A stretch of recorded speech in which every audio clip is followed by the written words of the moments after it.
A lot of knife accidents happen at the very beginning of the cut. So I recommend using a hammer to tap it in, the brainwashing that goes on in these things, where you and then you basically have cut, employees turn on each other and tell everybody why they're so awful.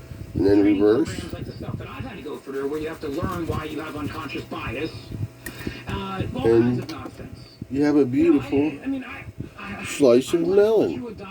Another thing to do is keep the watermelon in the tote bag that you bought it in, and you can lift it in and out of the refrigerator quite easily. This is the problem in corporate America today. It's the problem that's spreading throughout this country, and these brains don't understand this because it's the yes groupthink to death. Play ball. And they keep hiring the same people from the same colleges who all think this stuff. I guarantee you, there was a survey that was out recently of Gen Zers, and they were talking about the need to censor. And we mentioned this on the show, and it was a very alarming rate of people in that generation who think, yes,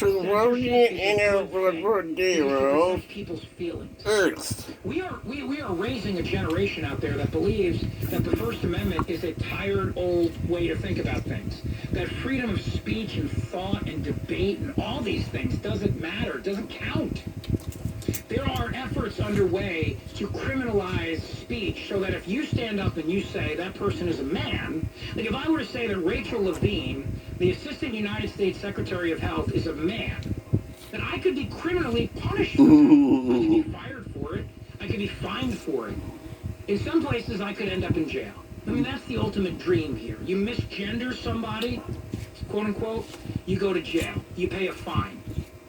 The question of whether or not speech should be protected, and the reason why I always argue it is because, technically speaking, if a biological man stands up and says, I am a woman, that is not true.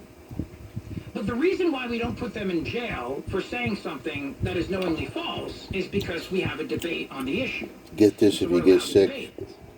On Amazon. $10. Somebody cures everything. Biological male in a dress, standing there as the acting Assistant United States Secretary of Health, saying, I am in fact a woman. And saying, but you're not a woman, you're born a man, you know that this is a false claim, we're going to lock you up. I wouldn't support that. I would not support that. But is it any different than anything else that's said in the public square? I mean, in Rachel Levine's mind, Rachel Levine believes Rachel Levine is a woman. And you debate this issue. You say, I don't want to lock Rachel Levine up for saying that Rachel Levine's a woman, but Rachel Levine would love to see me lose my job for suggesting that Rachel Levine is not a woman. You see what I mean? A freak. The point of protecting speech is that you have to have these debates in the Get public down. square. The And freak. particularly when it concerns actual speech that is the kind of